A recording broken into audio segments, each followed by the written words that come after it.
Pero bueno, hace su función, que es lo que importa.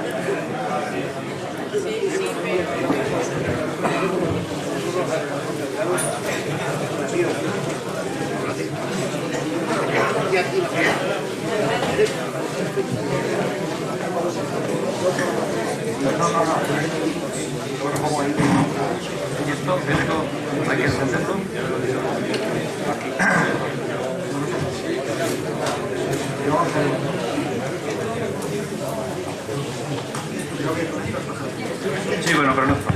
Vale. Sí, buenas tardes.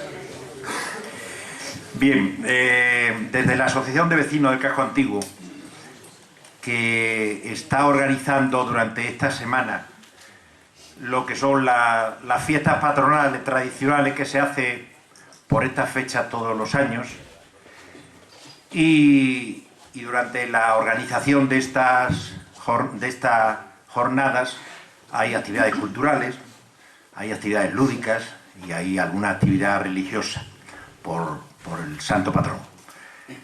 Bien, esta es una actividad cultural importante que desde el principio habíamos pensado que era la oportunidad, además coincidió en el tiempo, lo cual nos alegramos, y agradecemos mucho a todos ustedes que hayan venido, porque, como saben, con esta rehabilitación de la Alcazaba, que ha originado tanta expectación, pues los resultados parece ser que son de momento fantásticos, y al final terminaremos con una rehabilitación de gran nivel, porque nosotros desde la Asociación de Vecinos siempre hemos pensado que la Alcazaba merece el trato que merece por la importancia que tiene. Yo no sé si alguna vez he leído a alguien, algún colectivo, no sé qué, ha dicho algo así de que a esta asociación no le importaba la Alcazaba, no sé. La verdad que no le hicimos así como mucho caso, porque un mal día lo tiene cualquiera, ¿no? Pero, claro, ¿cómo no le vamos a hacer caso a la Alcazaba? Es que, de verdad que a veces tenemos que valorar en su justo término lo que tenemos. La Alcazaba de Badajoz es el monumento más importante que existe en Badajoz, por supuesto. Pero es uno de los monumentos más importantes que hay en España. Pero sin lugar a dudas. No tiene color. Y es importante que nos sintamos orgullosos del monumento que tenemos, ¿no? Y es importante que peleemos porque podamos tener esta Alcazaba rehabilitada de forma integral. Yo no sé, la verdad es que, claro, esto es de hace muchísimo tiempo. No sé cómo hasta ahora se ha podido llegar a un nivel de degradación como estaba la Alcazaba, como hasta nuestros días. Pero bueno, el caso es que se está haciendo una rehabilitación importante y nos alegramos mucho, y esperemos que nos ilustren los entendidos para que tengamos una visión clara de lo que se está haciendo en Alcazaba. Yo tengo que agradecer a la Económica que nos permita hacer estas actividades aquí.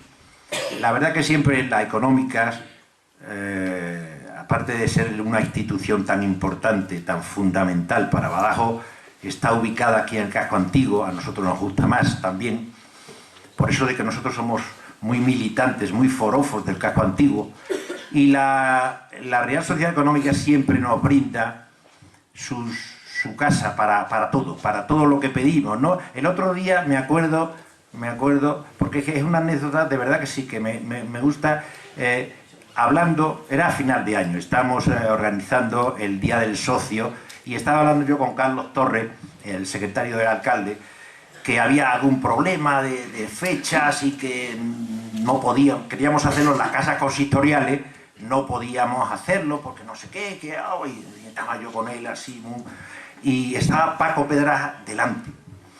Y dice Paco: José María, no te preocupes, que la Económica tiene vuestro sitio. Y eso es verdad, y es verdad que tenemos nuestro sitio, y de verdad, Paco, agradecido muchísimo desde esta asociación de vecinos, de verdad que sí, porque esto es nuestra casa, efectivamente. Bien, y sin más, presentar al equipo de arqueólogos que está dirigiendo la rehabilitación de Alcazaba, desde el punto de vista arqueológico, claro, Fernando Valdés, Rodrigo y José Manuel. Desde hace mucho tiempo conocemos a Fernando Valdés. Fernando Valdés, cada vez que hemos querido contar con él, siempre ha estado a nuestra disposición y ahora viene más a pelo, ¿no? Porque claro, por el trabajo que se está haciendo, ¿no? Así que de verdad que agradecemos que el equipo haya venido y vamos a intentar que hagan una exposición, Fernando, lo más concisa posible. Digo yo por administrar bien los tiempos y después un cuartito de hora o algo así podemos tener incluso un pequeño coloquio, ¿vale? Pues muchas gracias de nuevo por haber venido y oímos a los doctos. Buenas tardes, muchas gracias por su presencia, porque es mucho hacerle la competencia al Real Madrid. Yo no sé si debiera dar una conferencia conmemorando a San José, porque San José es la fecha en que se reconquistó la ciudad al Islam, cosa que nunca debió ocurrir, pero las cosas son así.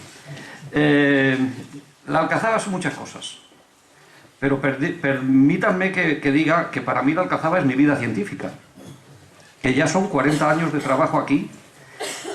Me ha dado tanto que hasta me ha dado enemigos, y si uno no tiene enemigos no es nadie, porque es muy malo tener enemigos, pero también es muy malo tener muchos amigos, puede ser hasta peligroso.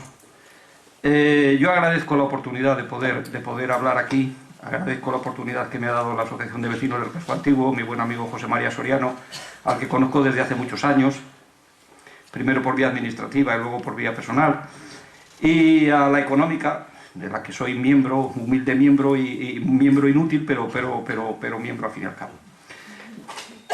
Vamos a entrar en el tema por no perder tiempo. Miren ustedes, el proyecto de la Alcazaba tiene una historia y tiene una intrahistoria. Ustedes están al tanto de los periódicos. Es un proyecto muy complicado.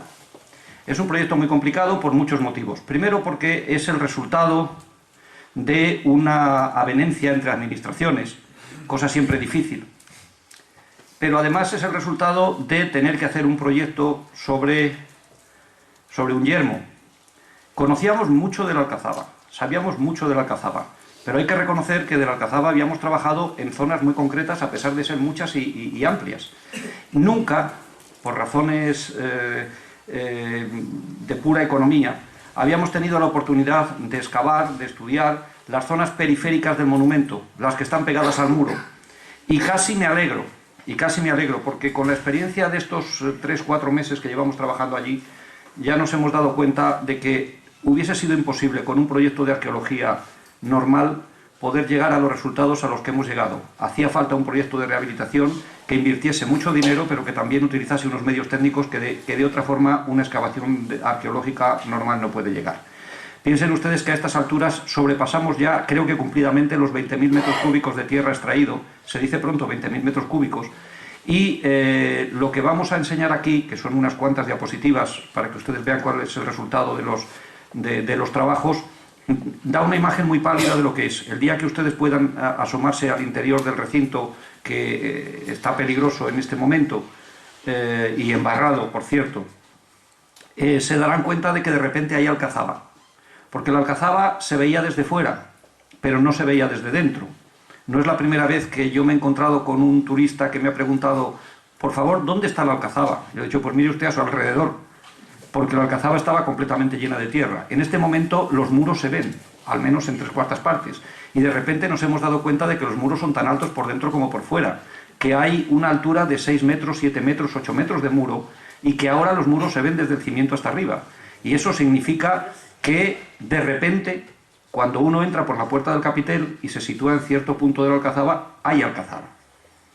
Eso como poco.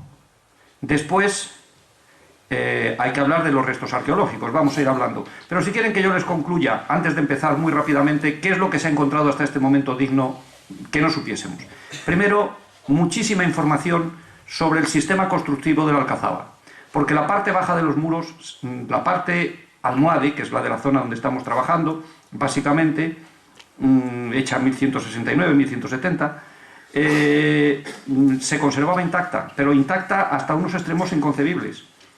Parecía, visto desde fuera y visto desde la parte alta de los muros, que los muros de la Alcazaba estaban muy retocados. Y es verdad, están muy retocados en aquellas zonas en las que las actividades militares durante siglos pues las han desmochado, las han troceado, etc. Pero desde 4, 3, depende de las zonas, metros de altura, la Alcazaba tiene los muros conservados con una calidad extraordinaria. Y estamos recogiendo una cantidad de información respecto al sistema constructivo que se utilizó en época almohade tremenda. Primera cuestión. Segunda cuestión. Se sabía muy poco o nada de la Alcazaba bajo medieval. Terminábamos con la conquista leonesa de 1230 y se volvía a empezar a hablar de la Alcazaba en términos de historia de la propia ciudad y del propio monumento, con la excepción de la Catedral de Santa María. Prácticamente había que llegar al siglo XVI para que empezásemos a tener datos, cuando empieza la planimetría a aportar datos en el XVII, etc. Pero no sabíamos nada o prácticamente nada de la Alcazaba bajo medieval, apenas unas citas en algunos documentos que eran muy difíciles de interpretar. Ahora ya podemos decir que la Alcazaba bajo medieval se está documentando. Está apareciendo un barrio. El término es de mi compañero José Manuel, que discute conmigo mucho, porque para eso estamos, porque yo siempre he pensado que eran más bien unas instalaciones, pero es que ya tiene un tamaño que ya le tengo que dar la razón. Eso ya va más para barrio que para otra cosa. Han aparecido toda una serie de construcciones, parece que la mayor parte relacionadas con el uso castrense del edificio o del monumento, instalaciones, cuadras, dependencias de servicios relacionadas con la guarnición que hubiera en el sitio, y en algunos casos hasta con la herramienta dentro de los talleres, porque nos han aparecido las hachas, los martillos, etcétera, de hierro todavía colocados en su sitio. Es una cosa verdaderamente increíble. Tercera cuestión o tercer asunto que está apareciendo, las dichosas puertas. No es una puerta, como dijo el periódico. Bueno, yo no he visto una nota de prensa tan mala como esa. Porque lo confundió todo, confundió las fotos. Todo el mundo se cree que eso que se publicó era la puerta. Bueno, pues no era la puerta, eso es el arco de una torre. La puerta es otra cosa. Y no es una puerta, son tres puertas. Tres puertas sucesivas, de distintas fechas, colocadas una sobre la otra, a una profundidad que para nosotros era inconcebible. Estuvimos a punto de no excavarlas porque pensamos que a esa profundidad ya no había nada. A 3,5 metros bajo el suelo sale una puerta con toda su fachada completa. Eso, digamos que de forma general. Luego hay muchos hallazgos de otro tipo, hay un tesorillo de monedas medievales, hay muchos datos nuevos sobre la Guerra de la Independencia que concuerdan con los textos tanto de los oficiales franceses como ingleses que estuvieron en los distintos asedios de la ciudad. Y una noticia: siempre se ha dicho que la Alcazaba de Badajoz tuvo 2 corachas. Bueno, pues no tuvo 2, tuvo solamente una. La segunda coracha nunca existió más que en la imaginación de los investigadores, y esto lo podemos demostrar ahora fehacientemente. Pero en cualquier caso, es mucha información nueva, y además hay otro elemento que es fundamental. Esto empezó siendo un proyecto de rehabilitación y es cada vez más un proyecto de arqueología. Mal que pese a quien haya de pesar, si es que pesa algo. Porque lo cierto es que se pensó que se podía intervenir en el monumento, se pensó mal, que se podía intervenir en el monumento sin tocar el yacimiento arqueológico. Y la experiencia ha demostrado, si es que hacía falta explicarlo, que eso es imposible. Y en cuanto se han metido las máquinas para hacer las zanjas de drenaje, aunque han sido exquisitamente manejadas, todo hay que decirlo, para hacer unas zanjas muy estrechas, que lo que pretendían era impermeabilizar la parte baja del muro, han empezado a salir restos de construcciones, con una peculiaridad que es además interesante desde el punto de vista arqueológico. Todas las construcciones salen con una distancia de 1 metro, 2 metros del muro, lo que demuestran que cuando se construyeron, cuando se levantaron, el muro estaba vivo, es decir, el muro se estaba utilizando como defensa y por eso no se dejaron adosar ningún tipo de obra. Cuando en la Alcazaba un muro toca la muralla, siempre es posterior al uso militar de la Alcazaba. Esto es una norma que hasta ahora tenemos clarísima y que se está repitiendo, y que es una suerte, porque los drenajes van a poder ir por la calle que discurría entre las construcciones y el muro sin tocarlos para nada. Otro asunto en el que estamos colaborando con la dirección del proyecto, con los arquitectos, con Julián Prieto y con Jorge López, a los que hay que mencionar siempre aquí porque estamos trabajando no solamente muy bien, sino muy cómodos. Y trabajar con arquitectos, ellos dirían que con arqueólogos, pero el día que ellos den la conferencia que lo digan al contrario, siempre es difícil. La cuestión es que sería difícil decir que el proyecto funciona, se está desarrollando bien o mal, si no fuera por la colaboración con todos. Y es verdad que eso trae problemas añadidos. Nadie pensaba que había restos de tal entidad, estábamos todos muy preocupados. ¿Y qué va a pasar con los restos? Porque los restos son ya de tal calibre que no se puede decir se estudian y se tapan, esto ya no se puede tapar. No tienen categoría como para ocultarlos, no son una construcción pequeñita, lo van a ver ustedes. Esto ya tiene otra entidad. Pero el lunes, felizmente, la secretaria de Estado, antigua ministra del Ministerio de la Vivienda, que lo iba a pensar, dijo públicamente: vamos a hacer un proyecto complementario para conservar y rehabilitar los restos arqueológicos. Bueno, yo me quedé de piedra, literalmente hablando, pero parece que efectivamente las administraciones se está teniendo sensibilidad ante algo que es muy importante, pero que no es un juego de arqueólogos, es la memoria de la ciudad. Y eso es algo mucho más serio que cualquier consideración de tipo administrativo. No les voy a decir nada más. Vamos a pasar las diapositivas, como todas llevan un pequeño texto, si ustedes luego quieren aclaraciones, porque es tanto lo que habría que decir en una hora que no nos va a dar tiempo. Yo espero que podamos hacer unas visitas de puertas abiertas, que parece que se quiere realizar. Es muy complicada la historia de la visita, porque aquello tiene peligro, estamos sacando mucha tierra, hay unos desmontes tremendos, y hay que organizar aquello con un cierto cuidado, y solamente la organización de la visita, hay que decirlo, requiere bastante trabajo, porque no se puede dejar que todo el mundo se mueva libremente por allí por el peligro que entraña. Pero en cualquier caso, piensen ustedes que lo que van a ver en las diapositivas no tiene escala con lo que luego van a ver en el sitio. O sea, uno no se da cuenta, por mucho que lo esté mirando y por mucho que las fotos estén hechas a veces a propósito para que se aprecie, de la escala en la que nos estamos moviendo. Yo no quiero hacer comparaciones, ni quiero decir estos son hallazgos mejores que los de otros sitios. No. Son importantes porque lo son, y punto. No hace falta compararse con nadie porque si en tal sitio hay un templo, porque si en tal... No. Estos son importantes porque son importantes. Primero para la ciudad y luego para la historia en general. No es un juego de arqueólogos, y lo van a ver ustedes. Yo no sé si podemos apagar las luces.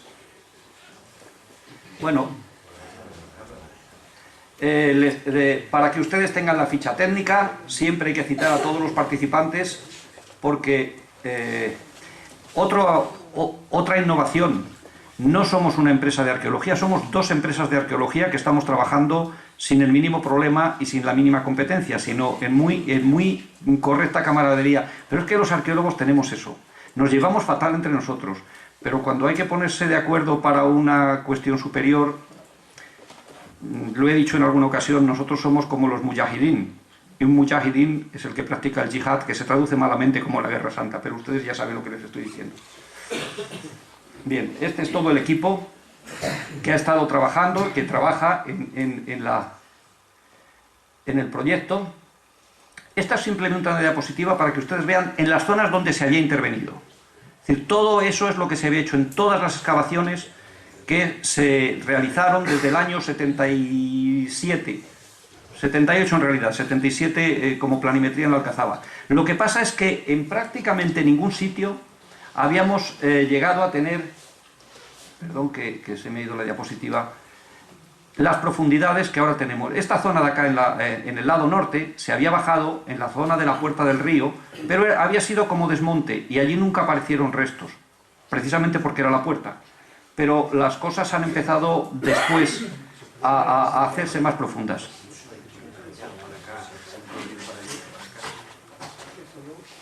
Estas son las zonas donde se está trabajando en los desmontes, y estos son todos los lugares donde hasta el momento llevamos hechos sondeos.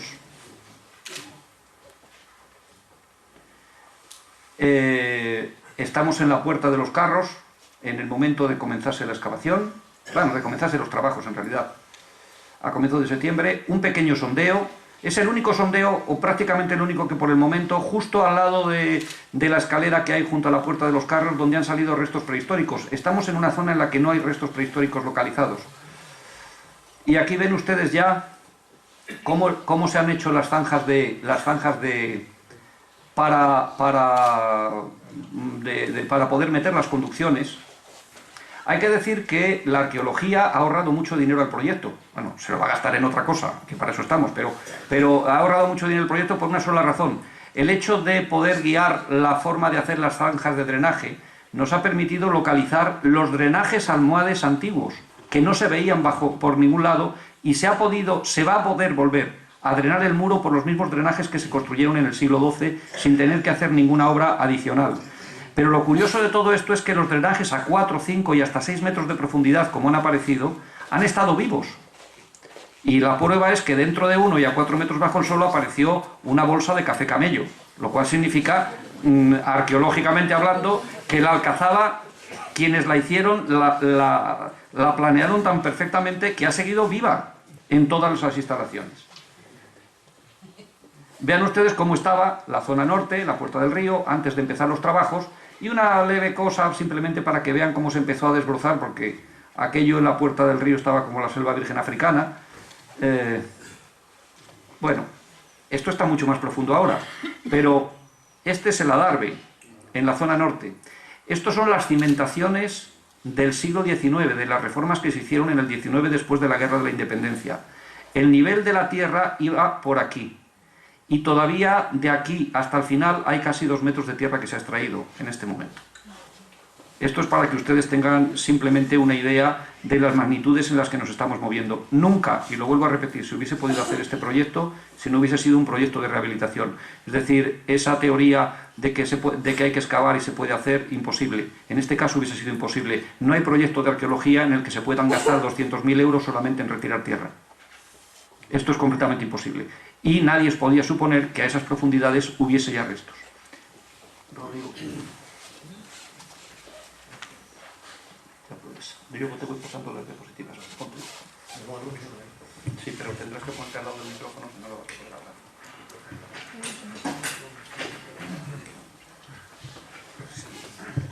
¿Se oye? Buenas tardes. Yo voy a hablarles de las intervenciones que se han realizado en el sector norte y noroeste de Alcazaba. Aquí pueden ver las áreas en las que se han realizado... ¿Qué no se oye? Voy a cogerlo. Aquí es en las áreas donde se han realizado desmontes para la realización de zanjas de drenaje. Y estos son los puntos en los que se han realizado sondeos por haberse documentado estructuras. Bueno, aquí vemos la zona norte al inicio de los trabajos y aquí el estado actual. Esta es la zona desde la Puerta del Río hasta la Torre Noroeste, al inicio de los trabajos, y este es cómo se encuentra en la actualidad. Bueno, la tierra los rellenos que se han levantado han permitido en primer lugar documentar los restos del revestimiento almohade original. Es un enlucido con una cal muy diluida y que conserva el encintado de almohade que simula falsa sillería, con la particularidad de que al interior solo hemos encontrado cintas horizontales pero no cintas verticales. Estos son los restos de una escalera de tapial también almohade que se ha podido documentar junto a la Puerta de Carros. Como ha dicho Fernando, las zanjas de drenaje perimetral también han permitido identificar los puntos donde estaban los desagües almohades originales. Vemos aquí.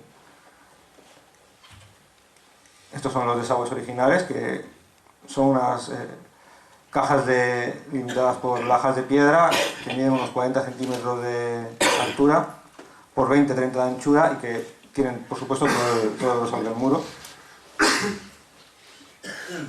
También se han documentado al interior de la muralla, en la zona donde se ha conservado el enlucido almohade original, una serie de grafitos escritos en árabe Bueno, pasa al siguiente porque no se ve. Aquí tenemos un Nasser que en la mayoría, los que hemos leído, son antropónimos, nombres de persona. Aquí está, aquí, es un Muhammad. Al exterior también se han documentado gran cantidad de grafitos, estos hechos ya en época posterior, a distinta altura, que nos dan distinta información. Siguiente. Algunos dan información cronológica, como este, el 18 de marzo de 1941, sobre las intervenciones que se han realizado en la muralla. Estos son los, como dije antes, los puntos donde se identificaron estructuras, la mayoría correspondientes a ese momento bajo medieval del que ha hablado anteriormente Fernando. Pues se han planteado una serie de sondeos. En este caso, el sondeo cuarto, vemos que aquí tenemos un muro que, como dijo antes Fernando, está separado 1 metro, 1,5 metros de la muralla, y debajo hemos documentado unos silos con material de época taifa. Aquí tenemos la estratigrafía de este sondeo.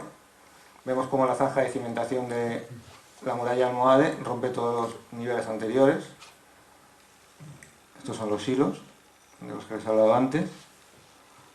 Una selección del material, velados con líneas de manganeso. La mayoría, ya como he dicho antes, fechado en época taifa, en torno al siglo XI. Aquí vemos estas estructuras, que son los sondeos 9 y 6, y estas estructuras es todo ese universo bajo medieval del que ha hablado antes Fernando, que tiene esas características. Son una serie de estructuras que mantienen una separación de entre 1,5 metros y 2 metros del muro. La mayoría están hechas con fábrica de mampostería trabada con barro. Y en algunos casos, en los casos en los que se ha podido excavar la totalidad del sondeo, se han documentado muros de una potencia pues que en algunos casos llega a los 2 metros. Aquí vemos algunas de estas estructuras. Vemos aquí los muros bajo medievales separados de la muralla y los muros posteriores que ya se adosan a la muralla y que amortizan los anteriores. Aquí vemos otra vez los muros separados por callejones.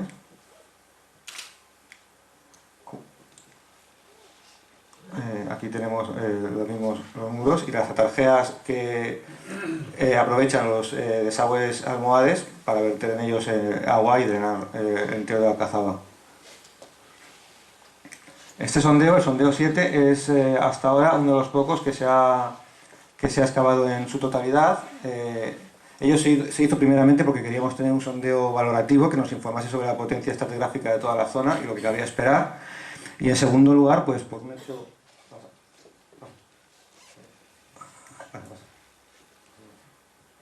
por un hecho meramente anecdótico, que es que en los días de lluvia observamos que en esta zona el agua desaparecía, a pesar de que caía gran cantidad de ella, lo que nos llevó a pensar que podría haber un pozo del que algunas fuentes históricas hablan. Entonces se planteó aquí un sondeo. Aquí vemos que en superficie se veía una tarjea con un muro y una estructura circular. Al continuar la excavación hemos podido documentar una serie de muros que definían un ambiente que se ha excavado en su totalidad. La excavación, una vez finalizada, ha demostrado que desgraciadamente no había en la zona ningún pozo, pero nos ha permitido identificar una zona de talleres que, como dijo antes Fernando, pues, se han conservado en su interior pues, todas las herramientas que eran usadas. Se han encontrado varios martillos, una pequeña hoz. Vemos la estructura. Ven la fábrica de mampostería trabada con barro. Muros de una potencia que en algunos casos llega casi a los 2 metros. Las estructuras separadas de la muralla.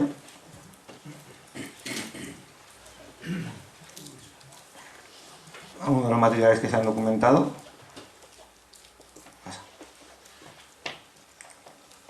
Y otro de los sondeos planteados en la zona norte, en la que se han documentado una serie de estructuras que todavía no se han excavado, pero que parecen mantener las mismas características en cuanto a fábrica y separación de la muralla.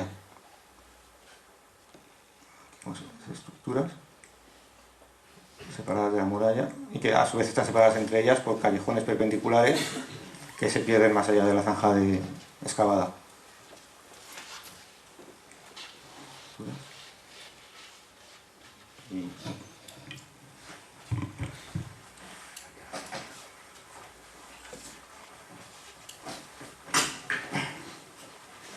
Bueno, muy buenas tardes.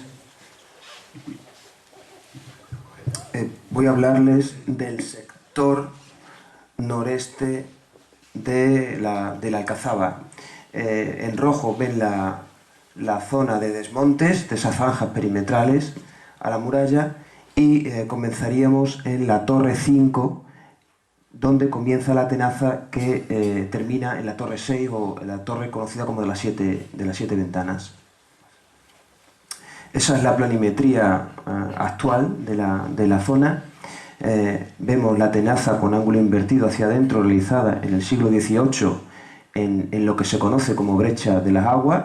Una avenida debió acabar con la muralla almohade que está trazada en amarillo, lo sabemos por la cartografía y por los restos que pueden verse en la ladera, y actualmente se está restaurando esa tenaza y se está definiendo esas estructuras, tanto en el interior como el exterior. Ese es el estrador de la tenaza. En negro hemos marcado por donde iba la muralla almohade, y en la imagen de la derecha pueden verse grandes bloques de tapial de varias toneladas caídos de esa muralla primitiva ya desaparecida, caídas en dirección a circunvalación.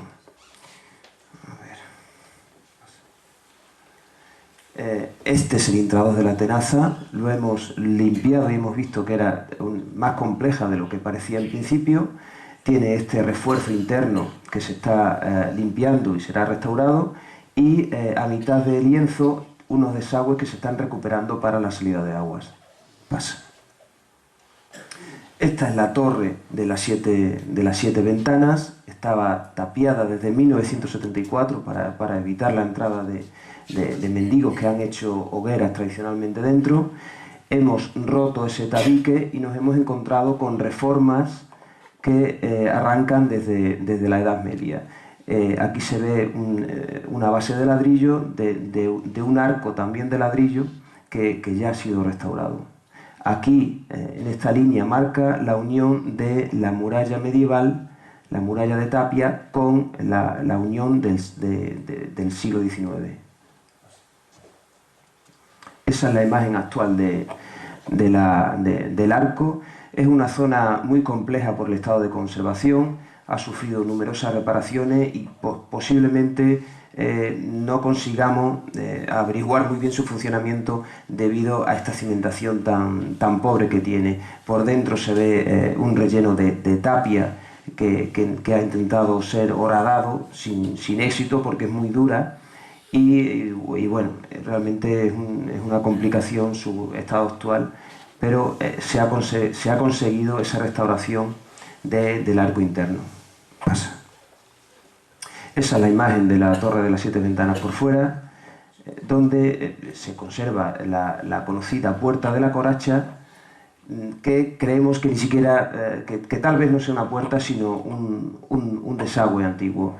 En esa lectura que hacemos de todos los paramentos, estamos localizando algunos grafitos, algunos que ya se conocían, como este de un individuo con un sombrero y una pipa, que sabemos que es del 18 por algunos grabados que aparecen. Pasa. Bien, esa es las zonas HI de la muralla que hemos nombrado. Se ha limpiado el estradós, eliminando la vegetación que tenía acumulada y tierra también que estaba causando humedades por fuera, y se ha conseguido recuperar un desagüe original. Estos son los desmontes del interior, desde la torre de las siete ventanas, que estaría aquí, y aquí nos ha permitido ver cómo esos muros de los que hablaba Rodrigo se continúan siempre paralelos y en esa separación de 2-3 metros de la muralla. Nos ha permitido ver también estos desmontes, que el puente que pensábamos que era moderno es realmente medieval y tiene una fábrica que veremos después cómo es medieval. Aquí está, aquí vemos esta interfaz de destrucción y de recuperación del paso en épocas ya modernas para acceder al adarve. Aquí vemos esta fábrica de sillarejo que es claramente de origen medieval. Bueno, esta es otra imagen desde el sur. Este sería el puente donde se aprecia el alzado, los desmontes para los drenajes y esos muros de los que hablaba Rodrigo, separados de la muralla que delimitan estructuras y edificaciones hacia el interior del recinto. Pasa. Otra imagen donde se aprecian esas estructuras y el estado actual de los desmontes en comparación como lo hemos conocido desde siempre. Pasa. Otra imagen hacia el sur de cómo estaba en origen, en la línea donde hemos comenzado los desmontes y cómo se encuentra ahora mismo y con esa base de tapial bien conservada en esta zona, una fase de abandono que ha provocado numerosas cárcavas y una recuperación del adarve ya en época moderna, principalmente en el siglo XIX con motivo de la Guerra de la Independencia. Ese sería el sondeo número 11 de las piletas que hemos llamado, que vamos a ver más adelante. Este es el sondeo 11, es un conjunto de estructuras definidas por dos muros que encierra concretamente 3 piletas, alguna con compartimentación para mezcla de áridos y poder recuperar en el 19 todo ese paseo de ronda que ya sería que sería una gran cárcava entonces. Pasa. Pasa. A ver.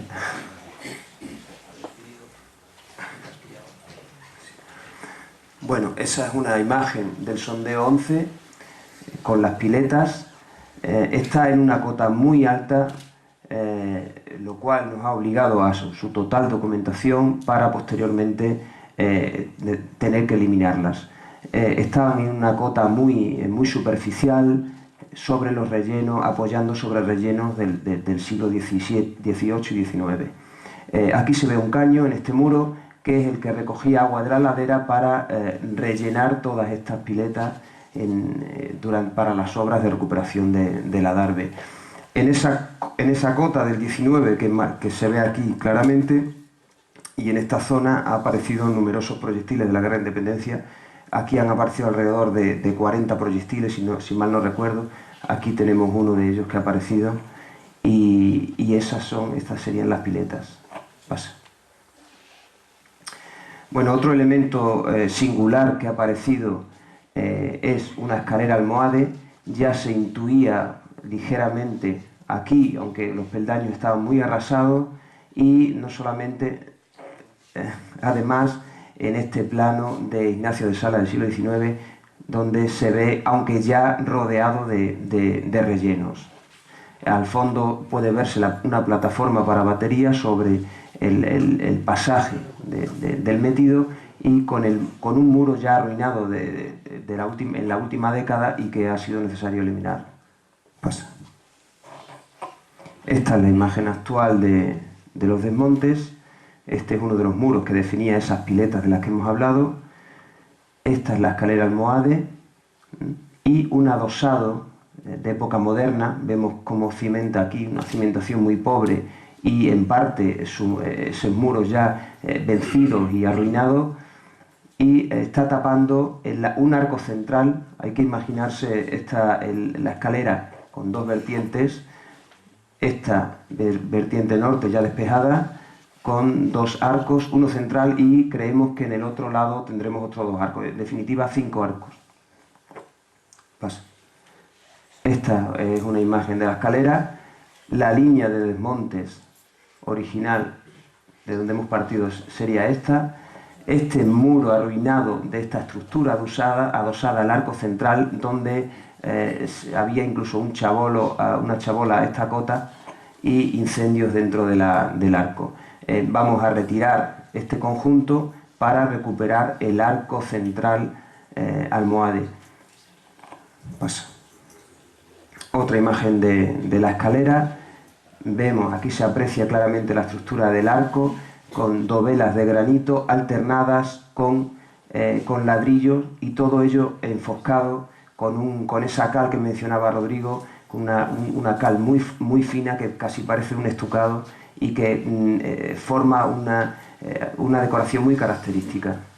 Se aprecia el encintado almohade perfilando cada peldaño de granito, en muchas zonas ya desaparecido, pero aún conservado ese encintado. Pasa. Bueno, esta es otra zona donde esta sería la cara sur de la escalera. Ya se apreciaba algunos peldaños. Así estaba cuando comenzamos la limpieza de la zona, y aquí hemos podido liberar de rellenos y sacar la cara de esta torre, la torre 9 que le llamamos, y seguir el trazado de la muralla almohade. Pasa. Esta es la imagen actual. Aquí se ve esa cara externa de la torre 9, la muralla almohade muy deteriorada, en este caso por una brecha, la escalera almohade, que sabemos que continúa hacia abajo, no sabemos en qué estado estará, y la brecha comenzaría aquí. Han aparecido gran cantidad de proyectiles, alrededor de 70, en esta zona unos 40 aproximadamente, y bueno, estamos intentando localizar esa continuación de la muralla, pero no sabemos en qué estado se encontrará. Esta brecha es la que provoca que en 1811 se realice esta camisa exterior. Pasa. En uno de los planos franceses aparece esa brecha, la ausencia de muralla aquí, y el tren de asedio como castiga especialmente esta zona, que es donde están apareciendo todos estos proyectiles, como este de aquí, y la ruina de gran parte de la muralla. Ahí bien. Aquí tenemos la camisa, realizada en 1811, sabemos que es de ese año porque nos ha aparecido un grafito diciéndonoslo con la pasta todavía húmeda. Sabemos que el mariscal Soult ordena la fortificación de la muralla, viendo las posibilidades de asedio, y los soldados realizan este grafito de 1811. También se ven en este lienzo numerosos impactos de proyectiles de distinto calibre, como este que ha quedado empotrado. Realizados desde dentro, suponemos que al superar las tropas en 1812 la muralla, desde dentro se defienden con todo tipo de artillería, que, como veremos posteriormente. Pasa. Bueno, esta es la plataforma de artillería que ya conocíamos. Hemos limpiado alrededor. Se hace igualmente en 1811 junto con esa camisa. Está cubriendo este pasaje abovedado en dirección al metido, al almacén de pólvora del metido, y esta es la zona que más sorpresa nos ha dado. Aquí vemos la línea de desmonte original, en negro, sería por aquí. Y aquí tenemos un poco el estado actual, la planimetría actual de la zona. Esta sería la plataforma realizada sobre el pasaje abovedado, que hemos visto que termina en una torre hueca que no conocíamos y que ha revelado todo este sistema de puertas del que habló Fernando. Esta sería la ampliación almohade, que entroncaría con una muralla prealmohade que termina exactamente aquí. Pasa. Bueno, este es el final de los desmontes. Se ve ahí la valla de obra. Aquí hemos visto en estos cerca de 3 metros que hemos bajado, cómo está igualmente reformada el adarve para recuperar el paso de ronda en época moderna, y numerosos proyectiles, numerosos disparos en el intradós de la muralla. Algunos han aparecido dentro el plomo del proyectil, y alguna concentración que nos hizo en su día sospechar de una pared de fusilamiento, sabiendo además que tenemos una fosa común con enterramientos franceses que excavó Fernando Valdés en su día, pero lo que no descartamos es que el correteo por dentro de la muralla de las tropas británicas haya obligado a defenderse con toda la artillería. Pasa. Bueno, esta es la zona del metido, como marcada aquí en el plano general. Este pasaje ya lo conocíamos, estaba lleno de basura, y una de las notas que nos hizo hacer hincapié en esta zona es el plano de José de Gabriel de 1803, en el que la nombra como entrada subterránea que baja al almacén del metido, y como número 28 nombra el almacén de pólvora nombrado del metido, que sería este. Es decir, que ya aquí esta sería la galería de bajada y este sería el almacén de pólvora. Ya nos estaba diciendo que posiblemente tuviésemos ahí alguna salida de cara al exterior. Ese es el pasaje que hemos conocido siempre, lleno de basuras. Se ha limpiado. Al final veíamos un tabique y basuras y acumulación dentro, pero veíamos algo más al fondo que queríamos investigar. Hemos limpiado de basuras y nos hemos encontrado con la torre 10, que está hueca y que tenía una puerta al fondo. Pasa. Esta es la sala de la torre 10, con ese cierre que se realiza en 1811, como hemos visto antes en el grafito, y que inutiliza esta salida.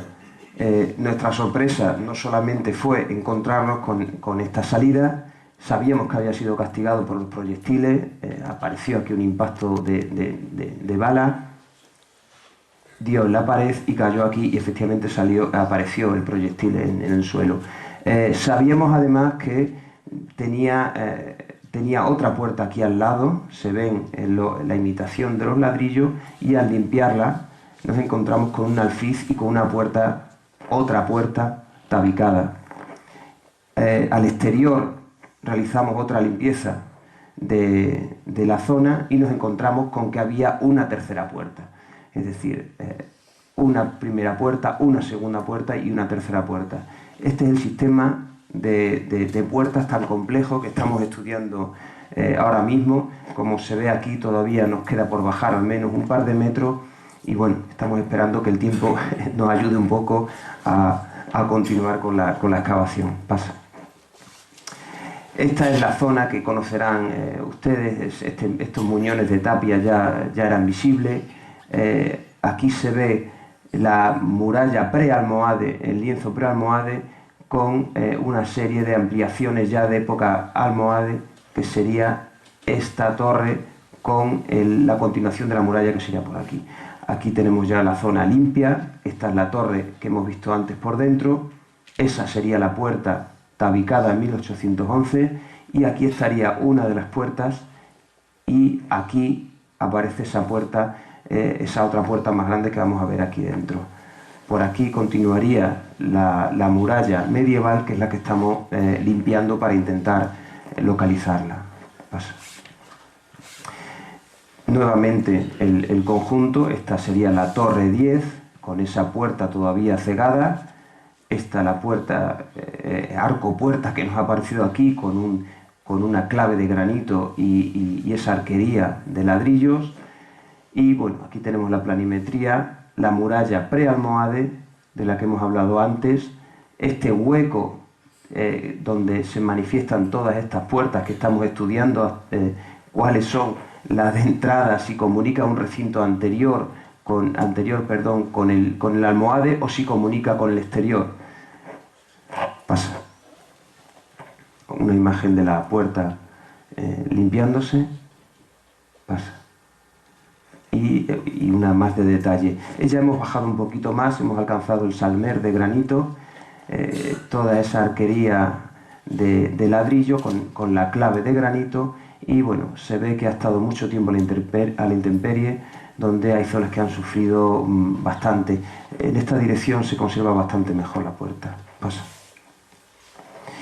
Otro indicio que nos hacía sospechar que tendríamos algún sistema de puerta nos lo daba el plano más antiguo con el que contamos de 1645 de Estocolmo, que es este callejón que se forma aquí entre los antemuros de tapia.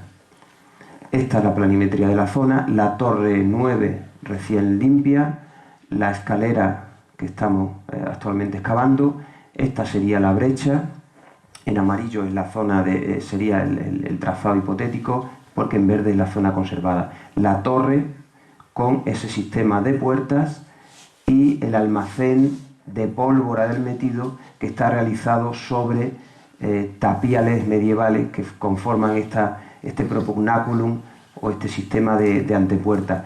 Aquí imaginamos que nos aparecerá